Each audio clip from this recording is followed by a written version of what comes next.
Hi everyone. ఈ video నాకు చాలా స్పెషల్. ఎందుకంటే హిత్వి గడిది ఫస్ట్ బర్త్డే వస్తుంది. బర్త్డే బిఫోరే నేను ఒక ప్లేస్కి వెళ్ళాలనుకుని డిసైడ్ అయ్యాను. ఎప్పటి నుంచో చేద్దాం అనుకుంటున్నాను.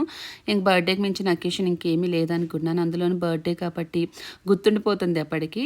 వనస్థలిపురంలో ఒక ప్లేస్ ఉంది, ఓల్డ్ ఏజ్ హోమ్ అని చెప్పి. సో అక్కడ అందరూ పెద్దవాళ్ళే ఉంటారు. చాలామంది పిల్లలు వదిలేసిన వాళ్ళే వాళ్ళందరూ. ఒక 30 to 40 మెంబర్స్ వరకు ఉన్నారు. రెగ్యులర్గా వాళ్ళు రీల్స్ చూస్తూ ఉంటాను. ఎప్పటి నుంచో వెళ్దాం అనుకుంటున్నాను, కుదరలేదు. ఫైనల్ ఎట్లా హిత్వి గడి ఫస్ట్ బర్త్డే బిఫోర్ డే వాళ్ళకి ఫుడ్ పెట్టించాలని చెప్పి ఆ రోజు ప్లాన్ చేసుకున్నాను.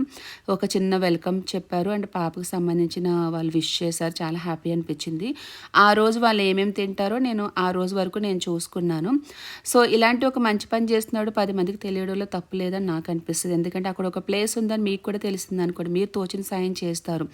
ఎందుకంటే వాళ్ళకి చాలా నీడెడ్ ఉంది, ఎవరైనా హెల్ప్ చేస్తారని చెప్పి వెయిట్ చేస్తూ ఉన్నారు. వాళ్ళ పేజ్ని కొలాబ్ అవుతాను, ఫ్రీ ఓల్డేజ్ హోమ్ అని ఉంటుంది. వాళ్ళకి 2 ఉన్నాయి అన్నమాట. ఇంకొక ప్లేస్లో కూడా ఉంది. మీరు ఎవరికన్నా చెయ్యాలి హెల్ప్ అనుకుంటే ఒకసారి వాళ్ళ కాంటాక్ట్ నెంబర్ ఉంటుంది కాబట్టి చూడండి, మీలో తోచిన సాయం అయితే చెయ్యండి. ఎందుకంటే అందరూ పెద్దవాళ్ళే ఉన్నారు. కొంతమంది ఏంటంటే హెల్త్ బాగోక వేరే ప్లేస్లో ఉన్నారంట. బట్ నాకైతే చాలా హ్యాపీ అనిపించింది ఈరోజు అయితే. That's for mini vlog.